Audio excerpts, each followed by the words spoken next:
નવસારી જિલ્લામાં સ્થાનિક સ્વરાજ્યની ચૂંટણીમાં ભાજપના ભવ્ય વિજયને વધાવવા માટે આજે એક વિશેષ વિજયોત્સવનું આયોજન કરવામાં આવ્યું હતું। કેન્દ્રીય જળશક્તિ મંત્રી અને નવસારીના સાંસદ CR પાટીલની પ્રેરક ઉપસ્થિતિમાં આ કાર્યક્રમ યોજાયો હતો। પાટીલે વિજેતા ઉમેદવારોને અભિનંદન આપવાની સાથે સાથે કાર્યકરોને શિસ્ત અને ધીરજ રાખવાની મહત્વની સલાહ આપી હતી। તેમણે સ્પષ્ટ શબ્દોમાં જણાવ્યું હતું કે કોઈએ પણ મારાથી જીત થઈ છે તેવો અહંકાર રાખવો જોઈએ નહીં। ઉલ્લેખનીય છે કે નવસારી જિલ્લામાં તાજેતરમાં યોજાયેલી સ્થાનિક સ્વરાજ્યની ચૂંટણીમાં ભાજપે એક હત્તું શાસન જમાવ્યું છે। કુલ 238 બેઠકોમાંથી ભાજપે 57 બેઠકો બિનહરીફ જીતી લીધી હતી અને અંતે કુલ 213 બેઠકો પર કેસરીઓ લહેરાવ્યો હતો।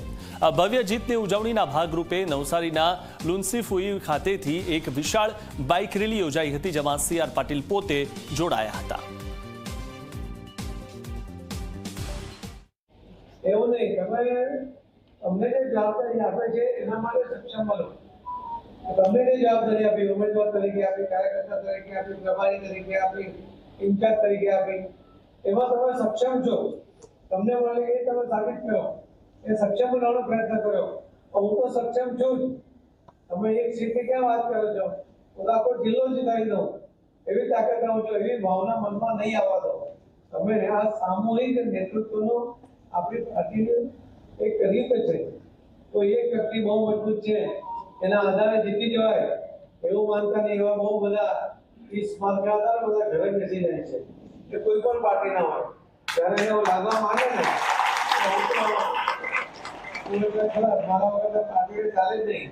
હું ક્યારેય પાર્ટીમાં બન્યું નથી અને આવા લોકોના જવાથી ક્યારેય પાર્ટીને કોઈ નુકસાન થયું નથી।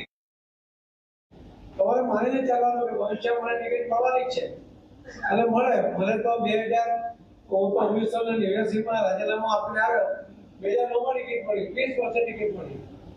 તો હું 20 વર્ષ મને નથી મળી વડોદરા ગયો અને વિરુદ્ધમાં કામ કર્યું તો પાર્ટીમાં ટિકિટ આપશે તો હું જીતે।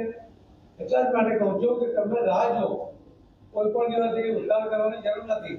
નરેશભાઈ અહીંયા ઉદાહરણ છે કે ધારાસભ્ય બન્યા, બીજી વાર એવી સીટ મળી કે જે હારી ગયા છતાં લાગેલા રહ્યા, જીત્યા, કેબિનેટ થયા અને કેબિનેટમાંથી ધારાસભ્ય થયા, ધારાસભ્ય કેબિનેટ થયા।